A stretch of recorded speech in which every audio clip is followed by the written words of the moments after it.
అలాగే as a director కానీ మీకు ఏ మేరకు తృప్తి కలిగించింది? అంటే సరే జనానికి ఎంత రీచ్ ఇప్పుడు మనం తీసుకెళ్ళగలము, ఎందుకంటే ఇప్పుడు కోర్టులో ఉంది కాబట్టి దీని గురించి ప్రత్యేకంగా మనం మాట్లాడుకోవడం కరెక్ట్ కాదు, కానీ వాళ్ళు కూడా ఏదో ఒక 24 hours వేచి చూడండి అని ఏదో చెప్పారు. ఒకటే నమ్ముతానండి, నేను సెన్సార్ ఆఫీసులు నమ్మాను సార్, సెన్సార్ ఆఫీసులు గౌరవించాను సార్, వాళ్ళు ఏం చెప్తే అది చేశాను సార్. నేను నా నిర్మాత, నేను అనేది తప్పు ఇక్కడ, నేను నా నిర్మాత ఇద్దరం కూడా సెన్సార్ ఆఫీసర్స్ చెప్పిన ప్రతిదీ పాటించాం సార్. మా కష్టమైనా కూడా చేస్తాం, ఎందుకంటే రూల్స్ ని అధిగమించకూడదు. అదే విధంగా రేపు పొద్దున్న న్యాయస్థానాన్ని కూడా మేము గౌరవించే ప్రతిదీ ఫాలో అవుతాం. కానీ నేను చెబుతున్నది ఏంటంటే, మీరు చెప్పడానికి మీరు చెప్తారేమో రైట్, అది అవును, మేము చెప్తే తప్పేంటి సార్? మీరు పవన్ కళ్యాణ్ గారి మీద అసలు మొన్న రిలీజ్ అయిన ట్రైలర్ చూడండి, అవును పేరు డైరెక్ట్ గా పెట్టారు కదా, చంద్రబాబు నాయుడు గారు పేరు డైరెక్ట్ పెట్టారు. మరి మీకేంటండి, మీరు అవతరాలను విమర్శించడం కాదా? అంటే పవన్ కళ్యాణ్ గారిని, చంద్రబాబు నాయుడు గారిని మీరు విమర్శించవచ్చు, లోకేష్ గారిని, మిమ్మల్ని మాత్రం అసలు పోలిన ఛాయలున్న క్యారెక్టర్ కూడా మీకు కనపడదు. అంటే మీకు ఒక న్యాయం, మాకు ఒక న్యాయం కదండి. అలాగే రైతుకు ఒక న్యాయం, నీకు ఒక న్యాయం. అందుకే రైతును రోడ్డు మీదకి తెచ్చారు ఈవేళ.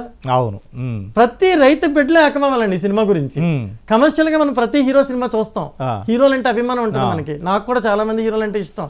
వాళ్ళ సినిమా రిలీజ్ అయితే వెళ్ళి చూస్తాం, అదొక పండగలా చేస్తాం మనం.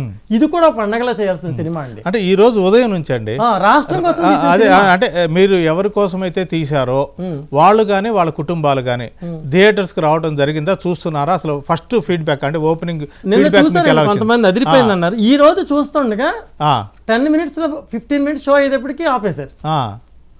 గవర్నమెంట్ ఆర్డర్ వచ్చిందని ఆపేసి థియేటర్లో క్లోజ్ చేసేసి బయటకు వాళ్ళు వచ్చేమని ఆ లేడీస్ అంతా, రైతులంతా రోడ్ల మీద నిలబడి కూర్చుని ధర్నాలు చేసి, అసలు మా సినిమా ఎందుకేరు అని చెప్పి లేడీస్ అరుపులు, కేకలు, ఏడుపులు.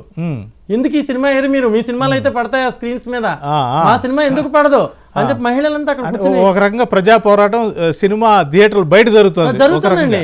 ఎందుకు ఒక సినిమా, మీ సినిమాలు పక్క థియేటర్లో ఆడుతున్నప్పుడు సోనియా గాంధీ గారిని మీరు ఎలా విమర్శించారు సినిమాలో? అవును, యాత్ర 2లో సోనియా గాంధీ గారిని విమర్శించారు. ఇక్కడ సీఎం రేవంత్ రెడ్డి గారు కాంగ్రెస్, ఆయన ఆపేశారండి. అవును, ఆపలేదు. ఎందుకు ఆపలేదండి? ముఖ్యమంత్రి రేవంత్ రెడ్డి గారు ఆపకపోవడానికి కారణం ఒక సెన్సార్ ఆఫీస్ నిబంధనల దాకా సినిమా వచ్చింది, సెన్సార్ ని గౌరవించారు, మేము సెన్సార్ గౌరవించి బయటకు వచ్చాం. మరి మీరు ఎందుకు ఆపుతున్నారు సినిమాని? మీ సినిమాని ఎవరు ఆపలేదుగా.